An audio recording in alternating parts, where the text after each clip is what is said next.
In the hushed opulence of the United Arab Emirates, far from the probing lenses of the British tabloids, Sarah Ferguson, the former Duchess of York, is reportedly orchestrating a meticulously planned return to public life.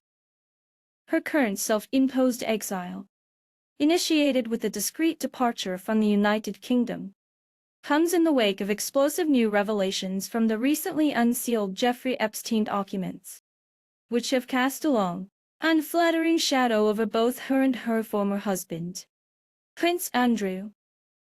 The meticulously compiled trove of documents, released by the U.S. Department of Justice, comprises over 3 million pages of material, including 2 Zorro videos and 180 Zorro images, and among them, emails that explicitly reference both the former Duchess and the Duke of York. This latest scandal, unfolding against a backdrop of enduring royal scrutiny, presents perhaps the most formidable challenge yet to Ferguson's perennial efforts at public rehabilitation. The narrative emerging from these documents paints a picture of a relationship far more entangled than previously understood, particularly concerning Ferguson's interactions with the disgraced financier. While her ex-husband, Prince Andrew, has consistently denied any wrongdoing, the sheer volume of references to him in the files has prompted renewed scrutiny. Thames Valley Police have confirmed they are actively assessing claims that the Duke may have shared confidential reports from his tenure as the UK's trade envoy with Epstein. Buckingham Palace, in a rare public acknowledgement of a police matter concerning a senior royal, indicated that King Charles II is profoundly concerned and stands ready to assist law enforcement if approached. However, it is Ferguson, not Andrew, who has found herself at the epicenter of the latest media storm, her name now inextricably linked to Epstein's sordid legacy through her own words. The most damning of these revelations include emails where Ferguson lauded Epstein as a steadfast, generous and supreme friend, and in one particularly jarring exchange, allegedly referred to him as a legend.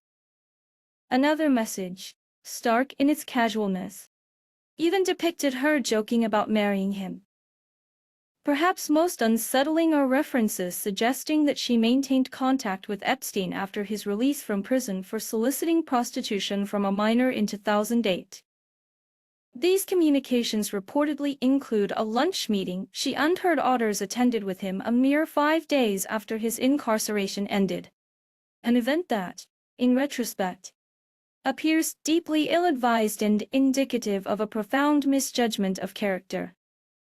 Sources close to Ferguson are quick to emphasize that she has not been accused of any criminal wrongdoing. Yet, the timing and content of these newly released documents have inflicted significant reputational damage, pushing her once again to the fringes of public acceptance. Her disappearance from the public eye was swift and deliberate. Reports from outlets such as the Daily Mail detailed her clandestine exit from Royal Lodge, the sprawling 30-room Windsor Great Park mansion she had shared with Andrew for years post-divorce. She was reportedly smuggled out under the cloak of night, a testament to the urgency of avoiding photographers in the immediate media onslaught.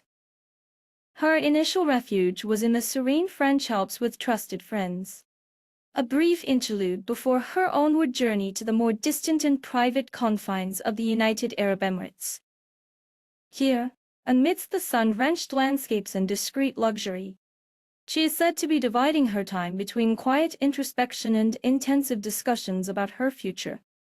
Discussions which her inner circle describe as concrete preparations for a comeback to public life, notably a comeback envisioned without the omnipresent shadow of Prince Andrew. At 66 years old, the shifting sands of her life are more pronounced than ever. The long-standing, unconventional living arrangement at Royal Lodge, which she once famously characterized as that of the happiest divorced couple in the world, has now definitively concluded. Prince Andrew has relocated to a farm on the Sandringham estate in Norfolk, a comparatively modest 5-bedroom property that previously served as a residence for the late Duke of Edinburgh. Ferguson, it is understood, will not be joining him there. This separation marks a significant turning point, as for decades she had remained a staunch public defender of Andrew, consistently portraying him as a kind man and a wonderful father. Her loyalty endured through the tumultuous fallout of his disastrous 2019 BBC Newsnight interview and the subsequent civil settlement in the United States, a steadfastness that insulated him from some criticism, even as she deftly avoided commenting on the specific allegations against him. Now, however, the calculus has changed. Friends privately quote her as saying that upon her return, she will need to establish a clear and public distance between herself and her former husband. Instead of following him to Norfolk, Ferguson is actively pursuing independent living arrangements in the Windsor area, exploring options to either purchase or rent her own property. This ambition to live independently, outside the protective and historically resonant walls of a royal residence, signifies a profound shift in her personal narrative and public identity. Compounding these personal and public pressures are significant financial concerns. In candid private conversations, she has reportedly confided in friends, stating unequivocally, "I need to get back to work. I need money." The Epstein files themselves offer a stark illustration of her past financial vulnerabilities, with emails revealing her repeated requests to him for financial assistance, including help with substantial debts. One particularly telling message shows her apologizing to Epstein for publicly distancing herself, explaining that she had done so to safeguard her career as a children's author. Further reports suggest she once sought Epstein's intervention to bail her out of a reported $100,000 debt to a personal assistant, a clear indicator of persistent financial precarity that belies any notion of inherent stability. Over the course of her varied career, Ferguson has cultivated multiple income streams, ranging from lucrative book deals to speaking engagements and television appearances. Her extensive bibliography includes popular children's series like Budgie the Little Helicopter, alongside more recent forays into historical fiction. Her media presence, particularly in the American market, has been notable, featuring appearances on high-profile shows such as The Oprah Winfrey Show. She has also served as a brand ambassador and public speaker, leveraging her royal association and personal charisma. However, the viability of these opportunities is intrinsically linked to public goodwill, a commodity that has been severely eroded by the latest revelations. One anonymous source, offering a blunt assessment, observed, "I don't know whether Sarah is just deluded or desperate. She is 66, has no home and no discernible income. The public is disgusted by what they have read." Undeterred, Ferguson is reportedly seeking a new public relations team, tasked with crafting a meticulously managed return involving carefully selected interviews, a sympathetic television appearance, and a strategic refocus on her long-standing charitable work and writing. Ferguson possesses a well-documented history of reinvention, a testament to her resilience and strategic acumen. Following the infamous 1990 toe-sucking scandal and the subsequent financial controversies that plagued her post-divorce, she adeptly rebuilt her profile, particularly through the receptive American media landscape. Again, after the damaging 2010 News of the World sting, where she was secretly filmed offering access to Prince Andrew for a substantial sum, she issued a public apology and gradually resumed public engagements, carefully navigating her way back into the public consciousness. Each instance saw her deploying a potent combination of charm, candidness, and self-deprecating humor to win back favor. The critical question now is whether this tried-and-true approach can still succeed in an era of heightened scrutiny and a less forgiving public discourse. While Ferguson has been abroad, the ripple effects of the Epstein files have also touched her daughters. Princess Beatrice and Princess Eugenie. Their names appeared in the documents due to references concerning their lunch with Epstein shortly after his prison release. While neither has been accused of any wrongdoing, the mere association has caused considerable distress for their mother. At a recent Art Basel event in Doha, where Princess Eugenie was attending in her capacity as a director at the prestigious art gallery Hauserwerth, observers noted a poignant gesture of solidarity from her friend Caroline Dorr, who protectively placed an arm around her during photographs. This image was widely interpreted as a public display of support amidst the unfolding controversy. Sources close to the family indicate that Ferguson is profoundly concerned about the potential impact of these revelations on her daughters, with claims emerging that Beatrice and Eugenie's names have quietly been removed from certain red carpet events on charity guest lists, signaling a cautious distancing from wider social and philanthropic circles. While King Charles has continued to include them in family events, the broader societal and charitable spheres appear to be exercising greater prudence. Ferguson has consistently viewed her primary role as that of a devoted mother. Even after her 1996 divorce from Prince Andrew, she remained an integral part of Beatrice and Eugenie's lives and a regular presence at significant royal gatherings. She famously walked Eugenie down the aisle at her 2018 wedding at St. George's Chapel, accompanied by Andrew, and was a prominent figure at Beatrice's 2020 wedding to Edoardo Mappelli Mozzi.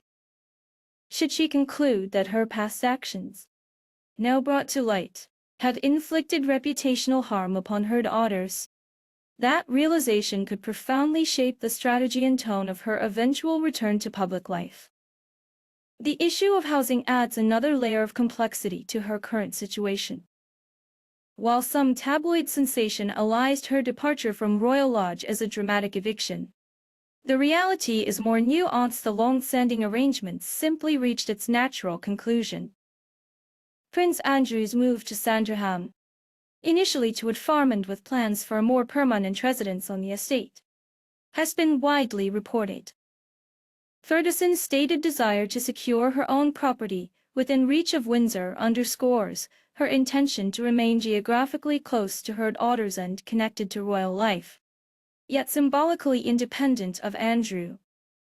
Intriguingly, the Epstein files have also unearthed revelations that on at least 2 occasions, Ferguson proposed marriage to Jeffrey Epstein, and critically, these proposals occurred after his 2008 conviction for procuring a child for prostitution. This extraordinary detail further complicates her narrative and raises profound questions about her judgment.